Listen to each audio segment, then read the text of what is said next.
Hi, Chris Montera here at EMS Today 2015, and we're interviewing the EMS 10 winners, sponsored by Physio Control and GEMS. So I'm here with Wayne Zygowicz. I was very honored to have Wayne and I sit down and have a little conversation about his EMS 10 award. Congratulations, first off. Thank you, Chris. Thanks, and good evening to you. Yes, so tell us a little bit about yourself.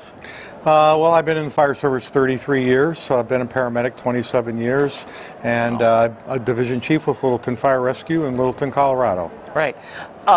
Before we start, I think it's really cool that after almost 7.5 years, 8 years, that that they've been giving out the EMS 10 awards. Colorado, I mean, we've won a lot of awards. We're on the top shelf. I think it's awesome. That's I think it's awesome. That's right. So congratulations. Thank you. And, thank you very much. So tell me why you won this award. What got you into that EMS 10 spot? Well, let me back up a little and tell you how Sure. I got on the whole topic of suicide. I was in the Executive Fire Officer program at the National Fire Academy, and one of the classes that I had to write a thesis for was Leading Community Risk Reduction. And so I was looking for a topic when one kind of came into my life. We had resuscitated a senior citizen from a carbon monoxide attempt, and almost 6 months to the day, he came back to our fire station 13, shot and killed himself on the steps of the firehouse. Oh my gosh. And I didn't know a lot about suicide in Colorado, so I started researching it, and it fit right in with my topic of community risk reduction, and I was a little shocked by what I found when I researched the fact that Colorado was the 6th in the nation for suicide. And in all of my career, I had been going on a lot of suicides, but I really never put the dots together. So once I started researching it, I found some shocking statistics about my state and about suicide in general, and I thought, you know, these are preventable deaths, but this is a subject nobody likes to talk about. And I studied this and researched it for 6 months, and I really made it a kind of a goal of mine to talk about it as much as I could, and so I wrote a research paper on it. And in my research paper I found a few niches. One is that you pick up a paramedic textbook and there's 1.5 pages on suicide. Now, if this was some other topic other than a mental health issue, you'd probably see 10 or 15 pages on it. And so I found this little niche that firefighters, paramedics are not trained to deal with people who have either attempted their life or dealing with the families of people who have taken their life. So I developed a training program for firefighters, well, for everybody in EMS and public safety. I also wrote a standard operating procedure on what is expected of our people when they get there, because they've had no direction up to this point. And I also developed some resource brochures to leave with people at their homes in cases of completed suicide, or to leave with people who have attempted suicide. And you're right. I think we as an industry don't want to talk about it. I think we as a society don't want to talk about it. And I think it's just kind of that thing that everybody just goes, ooh, he committed suicide or whatever, and nobody really has an understanding of why. Did you, in your research, did you dig into the reasons why, or what were some of your research pieces for that?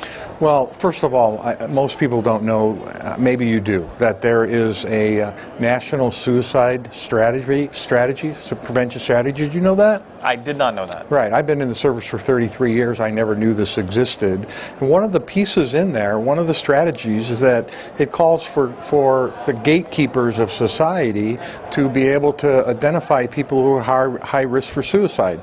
Those gatekeepers are you and me, police, clergy, people who have interaction with the public on a regular basis. In all my time, I've never had any kind of education, so that's why I developed the training program. As far as why, there are surely a lot of factors that weigh into somebody's decision, and when you study and look at the research, what you find is that at the very end, people have thrown out all logical choices in their life, and they see this as their only way out of their pain that they feel, mental health pain that they feel every single day. And at the end, what I read is that it's a very logical choice for people to take their life. Now, there's a lot of things that play into that. Mental health issues like depression, substance abuse is another thing, isolation. So there almost has to be a checklist that a provider would say this person is really at high risk for taking their own lives. So I went out to try to do something about it in my community. I really had no idea that this paper was going to kind of go national, and I've heard from some people internationally. So anybody who wants my research, I'd be glad to send it to them. Excellent. And what are the next steps? What do you see? You and I have been touched by suicide recently in Colorado. We've had now several providers in Colorado over the past year commit suicide, at least in our profession. Is this kind of the burden we have to bear for all the years of us going, hey, just buck up and do the thing and push your emotions to the side? And is this something, I see it as something we should fix. I'm hoping that that's something you see we should be fixing too. In our profession, we're seeing a rising number of people who've taken their lives, not only while they're on the job, but also once they retire, they become isolated. Right. They tend to, in some cases, have substance abuse. These are all very preventable deaths. Depression is treatable. Substance abuse is treatable. But we don't like to talk about it. Society doesn't like to talk about it. The other thing I found when I talked to a lot of survivors and family members, what you say in those short moments that you're with them is going to stay with them for their whole lives. They will remember what you said, and in many cases we're not trained in order to know what to say. I like to call it the look. We all stand around with our hands in our pockets, not knowing what to say, or we say something that might be inappropriate, and hopefully a victim's advocate will show up. In some cases they do, in some cases they don't. So it's very awkward for providers who are untrained to be able to interact at a very crucial time in someone's life. So after all of this, do you think giving us more education when we become right at the beginning, and you said it well. We have a page and a half in our paramedic textbook. More education, I think, is always the key to this kind of stuff. So how do we kind of bridge that gap? Where do we go as a paramedic profession to get us to that next level? Well, we all have to talk about it, and we all have to, recognize the signs and symptoms that I outlined in my paper in our fellow brothers and sisters. My original research is really preventing it in the community, but in the last 5 years, of course, it's bled over to a lot of increase in suicide in our profession. So we have to be able to support our brothers and sisters. We have to be able to ask for help. We have to be able to identify in our brothers and sisters when they're going through a tough period in their lives, and then we got to be able to talk to them about it. Do you have the means and the method? We have to identify people who are really serious about it from those people who are also calling for help, but may not be quite on the edge. If you are with a lot of friends on Facebook, as an example, social media.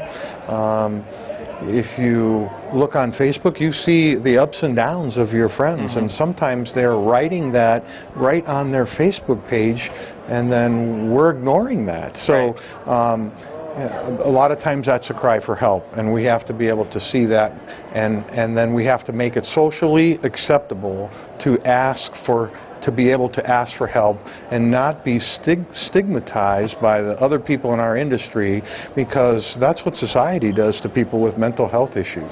Right. So it's a very complex subject, as I found, and I'm very thrilled to get this award, but really it's about getting this topic out in the public to be able to confront this and face it and deal with it and come up with future strategies on how to deal with it. Well, and I think you said it best right there, is that we ourselves, there has to be some personal responsibility, obviously, that we have to, as a provider, have to go, the demons I'm dealing with, whatever it is, I have to know it's okay to say. And you as a person have to be willing to receive that, to say, this sucks. Whatever it was, this sucks. And I think that then you have to be able to make the next step and say, I need help, whatever it is. Yeah. You know, I think we've seen all these other programs, but even something as simple as going to see a counselor can do a world of help for a lot of people. And it's just getting it out there. Yeah. It has, and it's a very safe place. And I think that's what we have to make people realize, is it's okay to talk about things in a safe place. And that's okay. And also, I think some of the attention that we're seeing on the topic of suicide is coming from what we're seeing with our veterans and post-traumatic stress that they've had.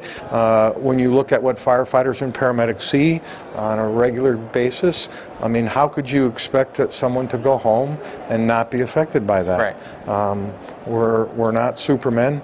We're everyday people who have a very tough job in a very tough environment, and we need to continue to support our people and let them know that it's okay to ask for help and come up with strategies to be able to face this and deal with it.